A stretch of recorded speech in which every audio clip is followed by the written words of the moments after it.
You don't need to go, Vanessa said, not looking up from the laundry she was folding. It's just Tony having people over. You'll spend money we don't have and come home smelling like a bar. It's $20 for wings, I said. I haven't seen him in months. Then a few more won't kill the friendship, she said. And that was the whole conversation, delivered in the same flat, reasonable tone she used for everything. The tone that made every restriction sound like math instead of control. My name is Ethan. I'm 36 years old. I work as a mechanical engineer at a parts manufacturing plant on the west side of Grand Rapids. And for most of the 7 years I'd been married to Vanessa, I would have told you, without hesitation, that I had a good marriage, steady, practical, the kind of partnership where one person handles the big picture decisions so the other doesn't have to carry the weight of every choice.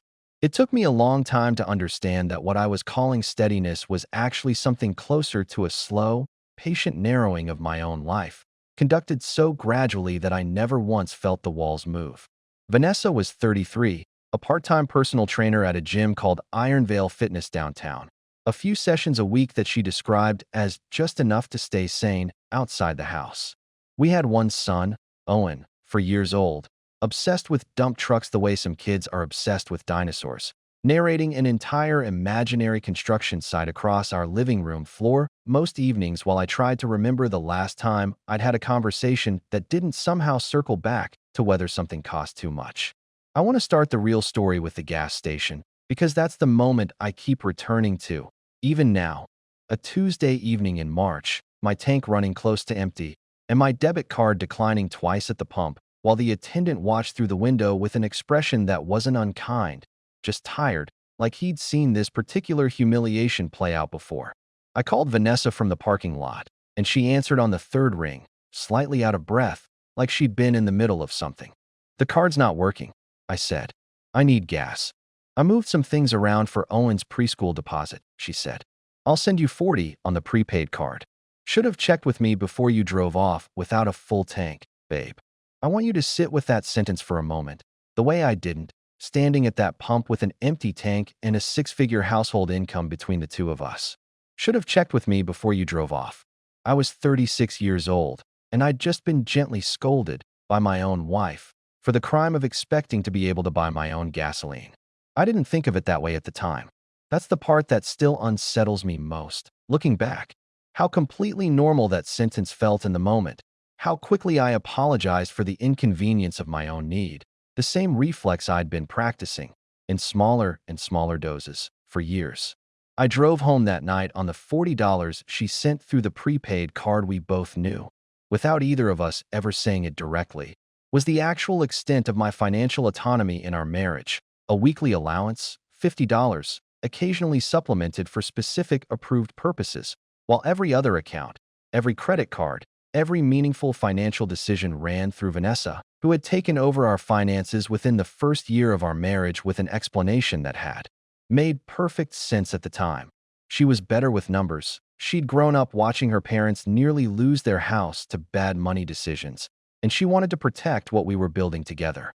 I'd agreed to it the way you agree to most things that arrive wrapped in the language of love and protection, gratefully, even because it felt like being cared for, and because some old, unexamined part of me had spent my whole life associating a controlling woman's attention with safety, ever since my father left when I was 9 and my mother, in her own different way, had run our household with a similar absolute authority I'd learned never to question.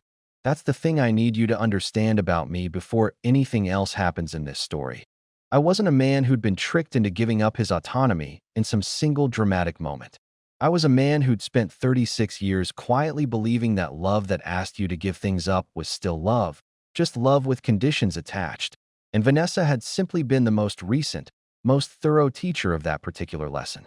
When I got home, Owen ran to meet me at the door with a plastic excavator in each hand, and Vanessa was at the kitchen counter, scrolling through her phone with an expression I caught for just a second before she noticed me. Warm, almost luminous, the kind of expression I hadn't seen aimed in my own direction in longer than I wanted to admit. She set the phone face down the moment she registered I was in the room. "Client stuff," she said, before I'd asked anything. "Derek's schedule changed again. He's a nightmare to pin down, but he tips well, so." I nodded, distracted by Owen narrating an elaborate excavation project across the living room rug, and didn't think much more about it.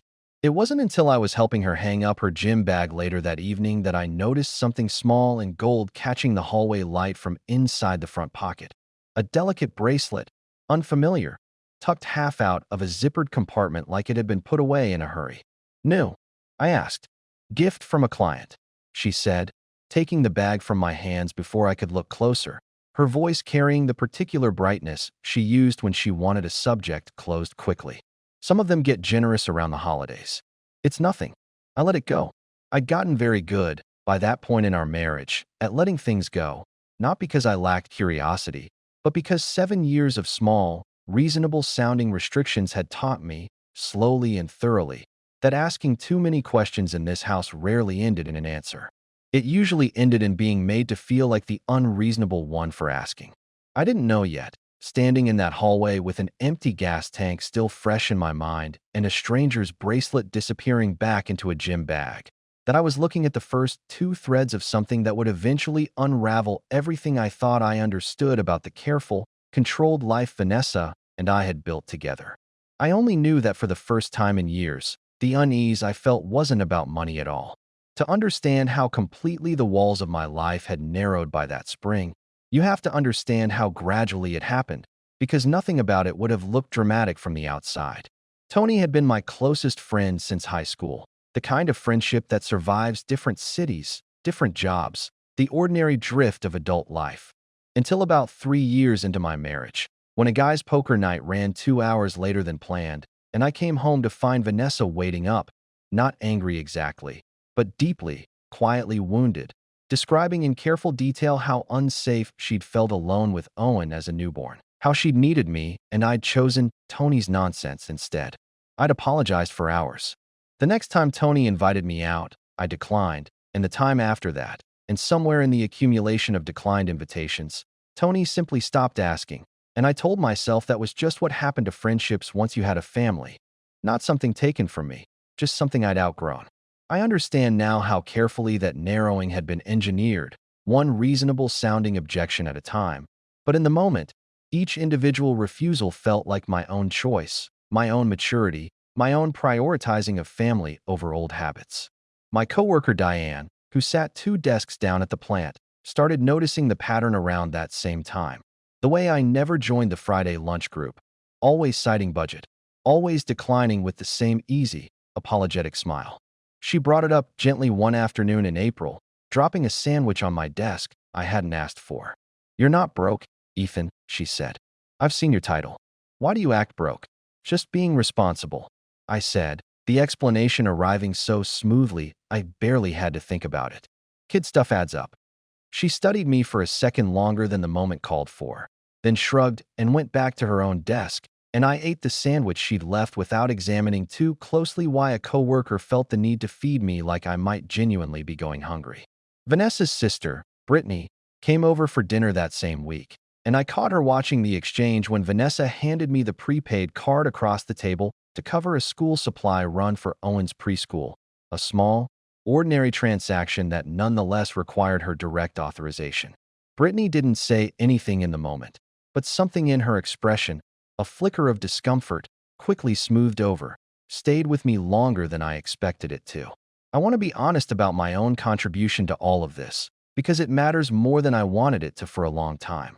I had spent my entire life equating a woman's firm hand with safety, ever since my father walked out when I was 9 and my mother, grieving and frightened, had run our household afterward with an absolute, controlling authority that I'd learned, as a child, to associate with love rather than fear. When Vanessa took over our finances in our first year of marriage, framing it as protection, I watched my parents almost lose everything to bad decisions. I just want us to be smarter than that. Some old, unexamined part of me had recognized the shape of that control and welcomed it, because it felt familiar, because it felt, in some confused way, like being taken care of the only way I'd ever really known. That spring, the restrictions seemed to tighten in small, almost imperceptible increments. Vanessa started picking up more evening sessions at Iron Vale, sometimes 3 or 4 nights a week, always citing the same client, Derek, a name that had become, Over the past several months, a recurring fixture in her stories the way Adam had been a fixture in stories I'd heard about from other men's wives at the plant, though I didn't make that comparison at the time, because I had no reason yet to think of Vanessa's work life as anything other than exactly what she described it as. She'd come home from those sessions energized in a way that didn't match the description of an ordinary client workout, flushed, talkative, occasionally distracted in a way that made me wonder, briefly and without real suspicion, whether she was simply enjoying her work more than usual. When I asked, lightly, what made Derek such a demanding client, she laughed and said he was going through a rough divorce, throws himself into fitness instead of dealing with his feelings, classic guy thing. And I accepted the explanation without examining why a recently divorced man's emotional processing required quite so many evening sessions. My mother called from Florida that May, our bi-weekly check-in, and asked, in the careful way she developed over the years of not wanting to overstep, whether Vanessa and I were doing all right. "You sound tired," she said. "More tired than usual." "Work's been a lot," I said, the explanation arriving as smoothly as it had for Diane, for Tony, for everyone. The same well-worn groove I'd carved for myself over years of not examining why I felt tired in ways that had nothing to do with my actual job. By June, the pattern had become so woven into the texture of ordinary life that I'd stopped consciously noticing most of it. Tony's name no longer came up in conversation at all. My weekly allowance had quietly shrunk by $10 without explanation. Derek's name appeared in Vanessa's stories with a frequency that, had I been paying the kind of attention I'd later learn to pay, might have already told me everything I needed to know. What finally cracked the surface, just slightly, came on a Sunday afternoon in late June, when Brittany came over alone while Vanessa was at a session, helping me watch Owen in the backyard. We were sitting on the porch steps, Owen digging an elaborate trench with a plastic shovel a few feet away, and Brittany said something that landed harder than its casual tone suggested. "Vanessa's spending a lot of time at that studio lately," she said, not quite looking at me. "More than training sessions should really require, you know? I don't know. I probably shouldn't say anything." "What do you mean?" I asked. She shrugged, the gesture not quite covering the discomfort underneath it. "Nothing specific, just an observation." She watched Owen for a long moment before adding, quieter, "You'd tell me if something fell off, right? You wouldn't just let it slide." I told her of course I would, and meant it in the moment, though even as I said it, some honest, unexamined part of me understood that I'd been letting things slide for years. Friendships, financial autonomy, ordinary adult freedoms, and calling each individual instance reasonable enough on its own that I'd never once stepped back to look at the shape of the whole pattern.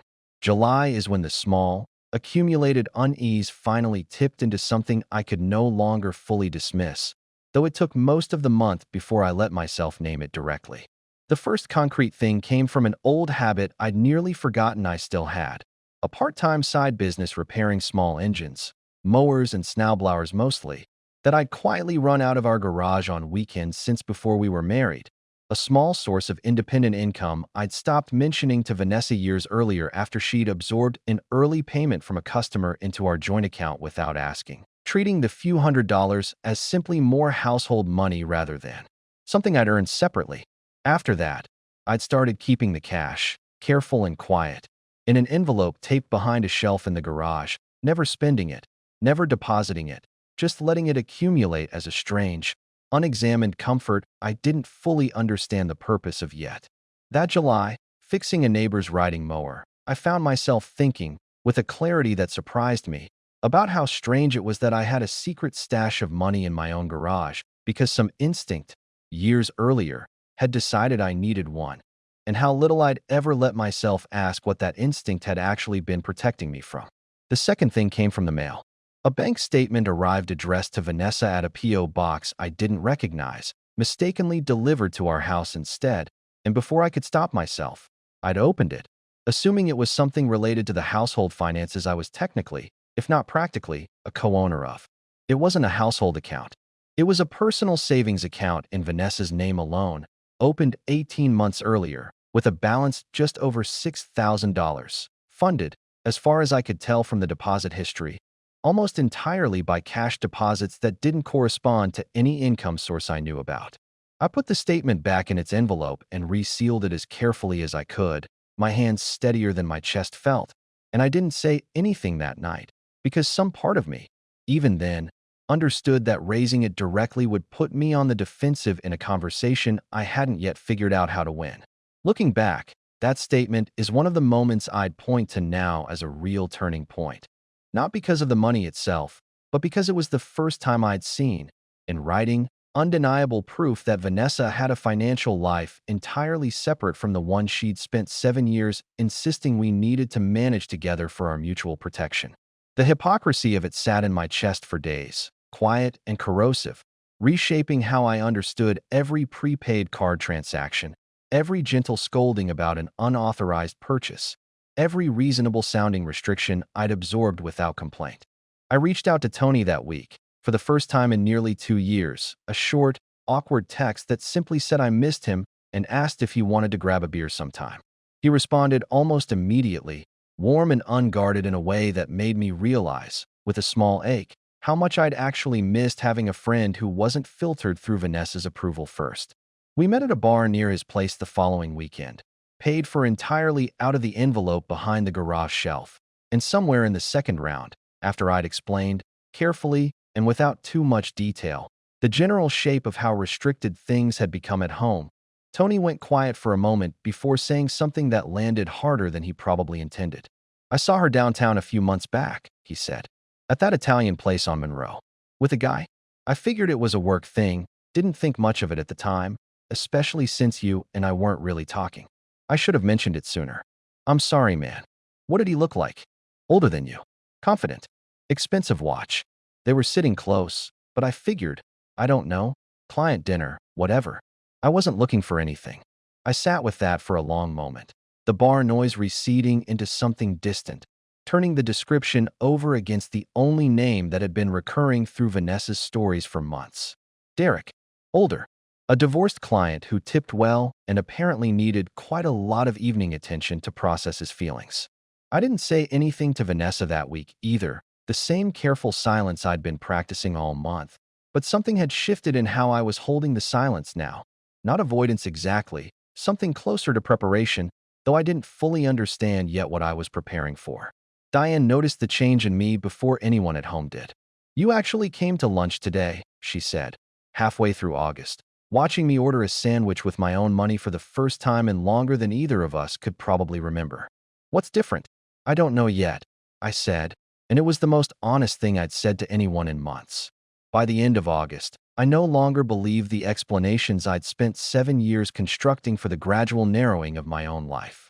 I understood, with a clarity that felt both devastating and oddly steadying, that the financial control, the friendship restrictions, the careful management of every aspect of my autonomy hadn't simply been Vanessa's anxious attempt to protect our family.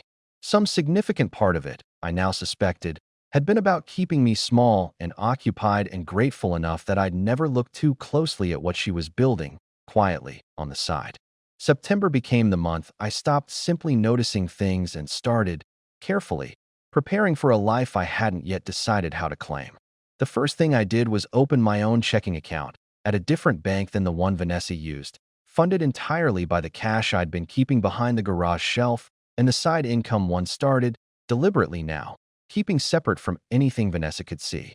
It felt strange and a little frightening, signing my name on an account that existed entirely outside her knowledge, like I was committing some small act of betrayal even though every dollar in it was mine, earned on weekends fixing other people's lawn equipment, never once touched by the household budget she so carefully managed. I reached out, quietly, to a divorce attorney a colleague had recommended years earlier for an unrelated reason, just to understand, in the abstract, what my situation might look like if it ever came to that. I told myself I was simply gathering information, the same careful, hedged language I suspected, with some discomfort, controlling people use to justify their own careful preparations. Tony became a real fixture again that month, not in some dramatic reclaiming of lost time, but in small, deliberate increments. A Tuesday beer here, a Saturday afternoon helping him with a home repair project there, each one a small, private declaration of autonomy I didn't announce at home and didn't need to, since Vanessa rarely asked detailed questions about where my $50 a week actually went. as long as the total stayed within budget. The confirmation I'd been quietly bracing for arrived almost by accident. On a Wednesday evening in late September, when Vanessa left her tablet unlocked on the kitchen counter while she ran upstairs to deal with Owen's bedtime protest over which stuffed animal got to supervise the night. A video call notification had popped onto the screen, paused mid-ring. The caller ID simply reading Derek, and beneath it, a thread of messages I read in the span of maybe 45 seconds before I heard her coming back down the stairs. Messages that needed no further interpretation, warm and intimate in a register I hadn't heard directed at me in years. References to a hotel stay the previous weekend that I now understood had been described to me as a fitness certification renewal too. States away. I closed the tablet and set it exactly where it had been before she came back into the kitchen, and I didn't say anything that night. Partly because Owen's bedtime crisis was still unresolved and partly because I needed, one more time, to be completely certain before I let myself act on what I now knew with total clarity. Brittany called me the following weekend, her voice carrying a weight I recognized immediately as the sound of someone finally deciding to stop protecting a silence she'd been carrying too long. "I should have said this months ago," she said. "Vanessa told me about Derek back in the spring. Not as an affair exactly, at first. Just how understood he made her feel, how he didn't make her feel guilty about every little thing the way she said you did." A pause, heavy with something like guilt of her own. "I didn't want to be the one who broke up my sister's marriage. I'm sorry, Ethan. I should have trusted what I was seeing instead of staying quiet to keep the peace." I told her she didn't owe me an apology for someone else's choices, and meant it, though some part of me understood, hearing her describe it, exactly how Vanessa had framed our marriage to her own sister, not as control, but as me making her feel guilty, a small, telling inversion that explained, suddenly, an enormous amount about how she'd justified everything to herself.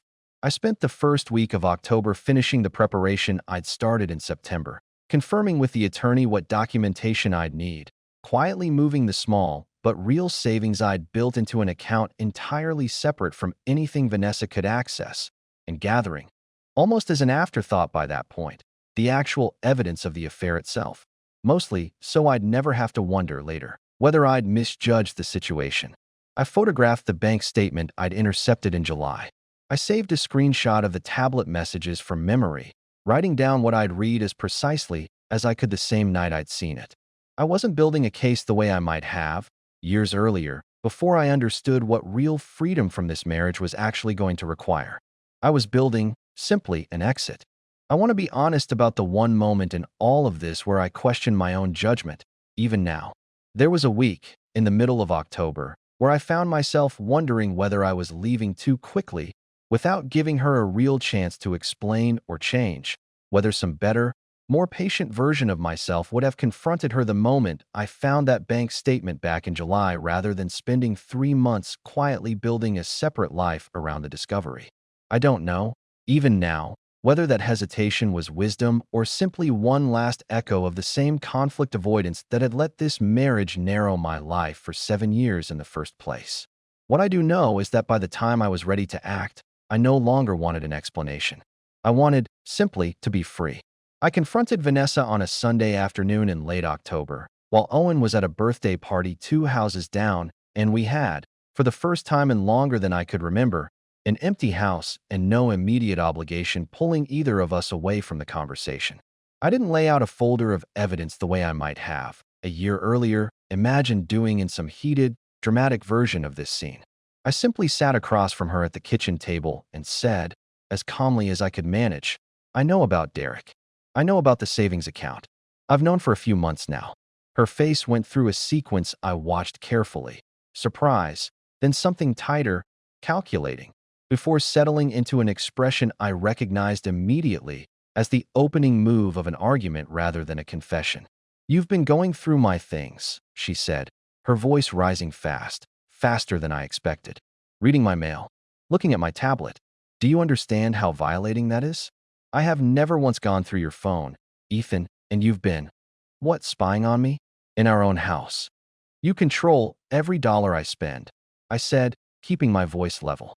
"You decide which friends I'm allowed to keep. I think the violation happened a long time before I opened a piece of mail that came to our address by mistake.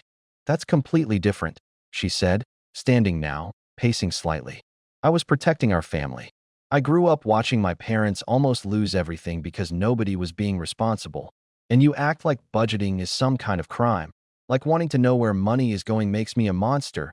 And now you're standing here acting like the victim because I have a friend who actually makes me feel appreciated for once instead of treating my concern for our finances like I'm controlling you.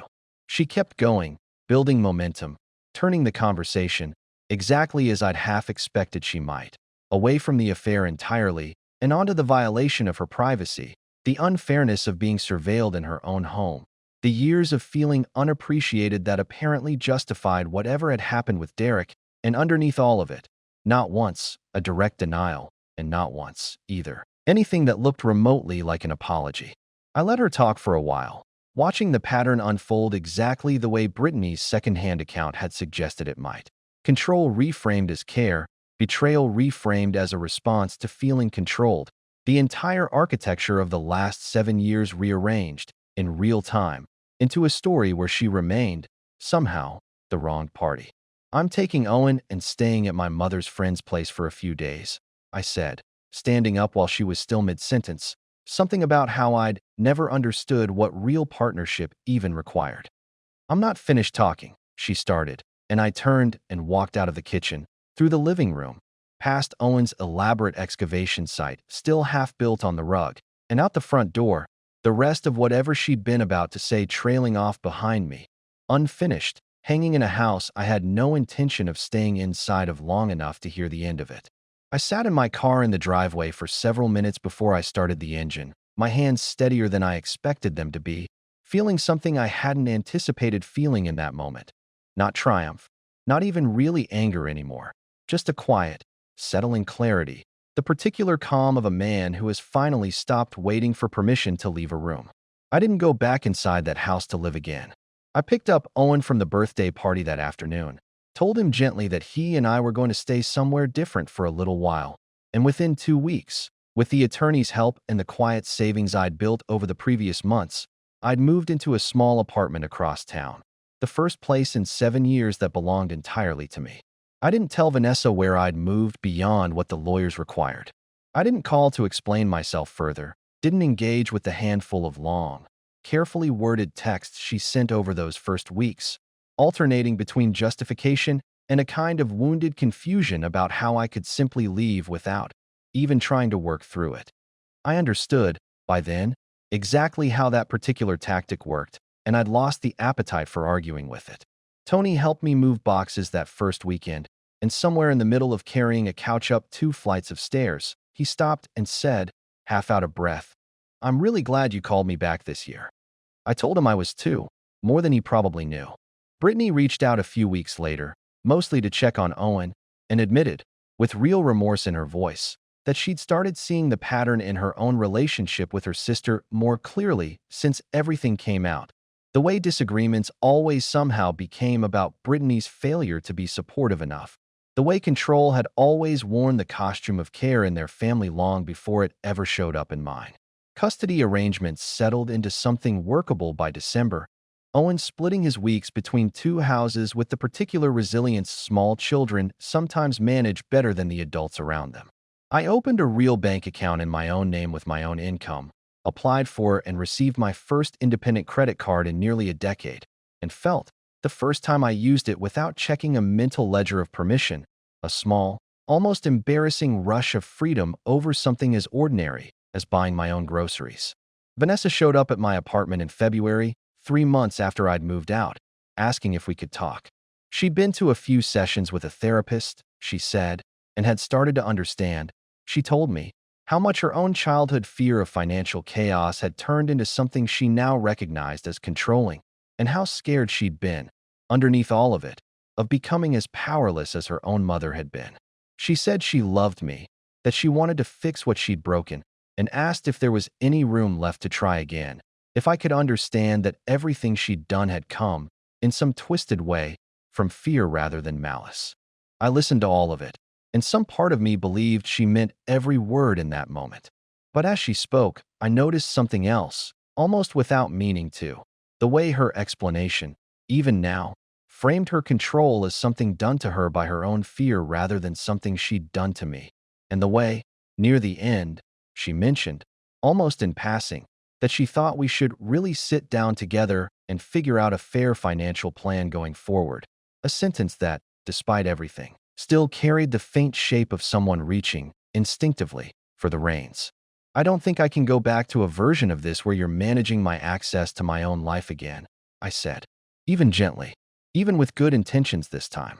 I think I need to know what it feels like to just be a person in my own house before I try sharing one with anyone else. She didn't argue. I think some part of her had expected that answer, and some part of me, watching her leave that evening, understood that whatever fear had built the cage around our marriage hadn't disappeared just because she'd finally named it out loud in a therapist's office. Naming a pattern and breaking it, I was learning, were two very different kinds of work, and I no longer felt obligated to be the one who waited around to find out whether she'd eventually manage the second part. Owen asked me once, that spring, sitting on the floor of my apartment surrounded by toy excavators, why he had two houses now instead of one. I gave him some careful, gentle version of the truth, and he considered it with the particular seriousness 4-year-olds sometimes manage before going back to his trucks. I like this house, he said, almost to himself. Nobody tells you what you're allowed to do here. I didn't correct him. I'm still not sure I could have said it better myself. I listened to all of it, and some part of me believed she meant every word in that moment. But as she spoke, I noticed something else, almost without meaning to. The way her explanation, even now, framed her control as something done to her by her own fear rather than something she'd done to me. And the way, near the end, she mentioned, almost in passing, that she thought we should really sit down together and figure out a fair financial plan going forward. A sentence that, despite everything, still carried the faint shape of someone reaching, instinctively, for the reins. I don't think I can go back to a version of this where you're managing my access to my own life again, I said. Even gently. Even with good intentions this time. I think I need to know what it feels like to just be a person in my own house before I try sharing one with anyone else. She didn't argue. I think some part of her had expected that answer, and some part of me, watching her leave that evening, understood that whatever fear had built the cage around our marriage hadn't disappeared just because she'd finally named it out loud in a therapist's office. Naming a pattern and breaking it, I was learning, were two very different kinds of work, and I no longer felt obligated to be the one who waited around to find out whether she'd eventually manage the second part. Owen asked me once, that spring, sitting on the floor of my apartment surrounded by toy excavators, why he had two houses now instead of one. I gave him some careful, gentle version of the truth, and he considered it with the particular seriousness 4-year-olds sometimes manage before going back to his trucks. I like this house, he said, almost to himself. Nobody tells you what you're allowed to do here. I didn't correct him. I'm still not sure I could have said it better myself. Why does it so often take an outside event, a declined card, a piece of misdelivered mail, an old friend's offhand comment, to finally make someone notice a cage they've been quietly living inside for years? I've turned that question over many times since leaving Vanessa, and I don't think the answer is simply stupidity or weakness. I think it's something closer to this. Control, when it's applied slowly enough and wrapped consistently enough in the language of care, becomes nearly invisible to the person living inside it, because each individual restriction always has a reasonable-sounding justification attached, and reasonable things are hard to argue with one at a time, even when their accumulated weight becomes a kind of imprisonment. What this story reveals isn't only Vanessa's affair, though that mattered plenty in its own right. It's the way financial control and social isolation, the very mechanisms she framed as protecting our family, turned out to be the exact conditions that let an affair flourish undetected for as long as it did.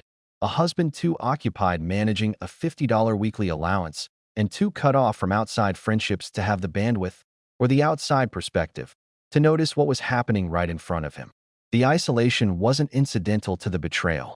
It was, in a very real sense, the infrastructure that made the betrayal possible, whether or not Vanessa consciously understood that's what she was building. I think there's real truth in Vanessa's account of her own fear. A childhood watching her parents nearly lose everything to financial chaos almost certainly did shape her need for absolute control, and I don't doubt that fear was genuine.